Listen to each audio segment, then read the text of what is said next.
Welcome back to Freedom Friday. There is something unmistakable, something almost unbreakable about the spirit of African descended people. Across continents, across centuries, across systems designed to erase, silence, and destroy, that spirit has endured. Not only endured, but has risen, adapted, created, and even flourished under conditions that have crushed many others. This is not romanticism. It's not exaggeration, it's history. It remains perhaps the most striking feature of African descended people worldwide. That spirit survived over 300 years of chattel slavery. It survived another 100 years of legalized oppression, segregation, disenfranchisement, economic exclusion, and social degradation in nearly every sphere of life. And yet, here we are. The question is not whether resilience exists. The question is, where does it come from? From my point of view, the Old Testament gives us a clue. Proverbs 18:14 says, "A healthy spirit conquers adversity, but what can you do when your spirit is crushed?" The difference between survival and collapse is not merely physical strength. It's not access to resources, as important as that is. It's not even intelligence or opportunity.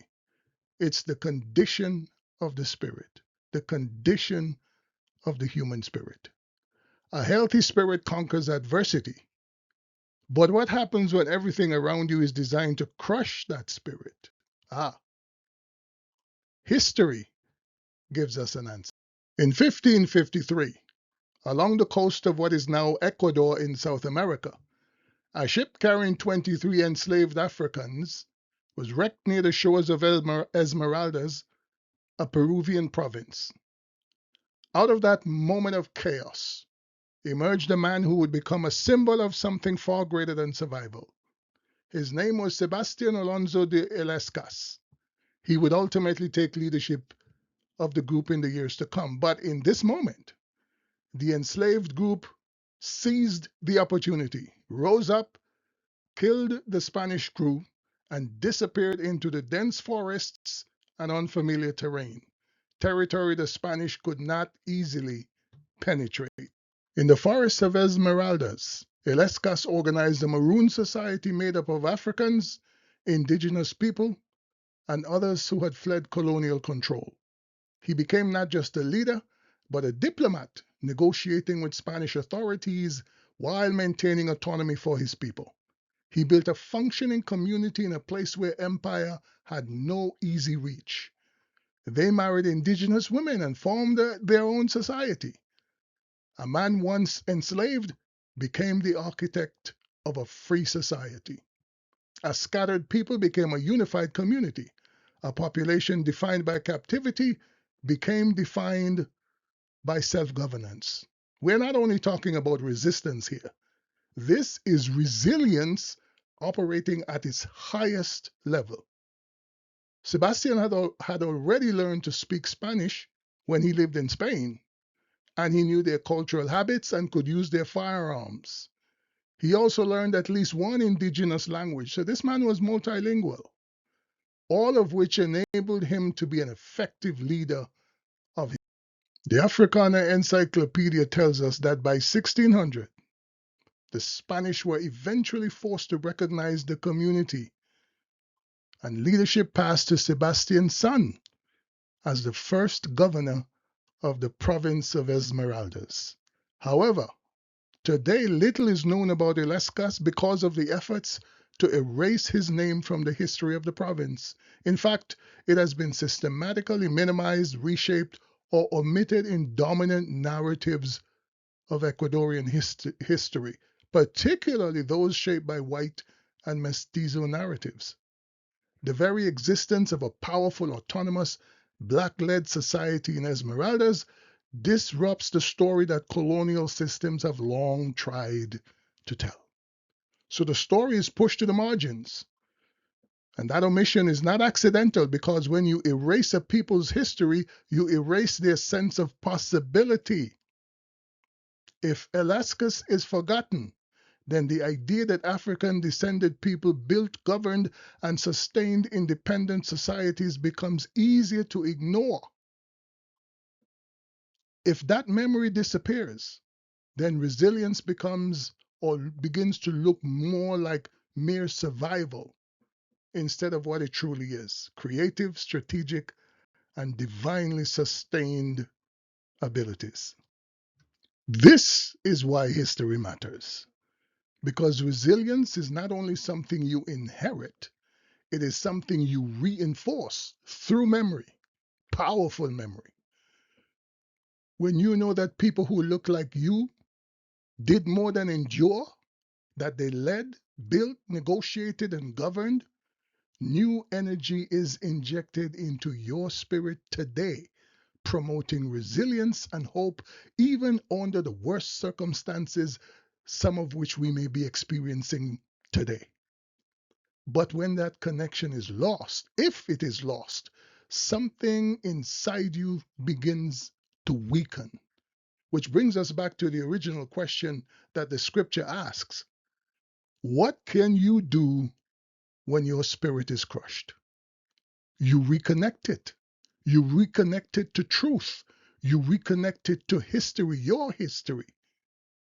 You reconnect it to the evidence that you were never outside God's story to begin with. And when that connection happens, something inside you begins to awaken.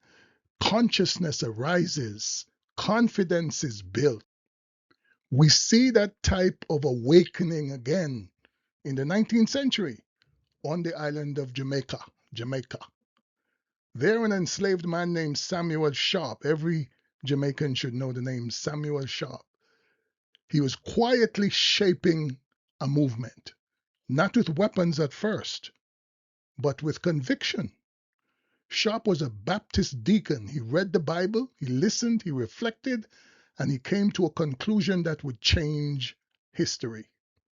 Slavery was not just unjust, he realized. It was a violation of God's will.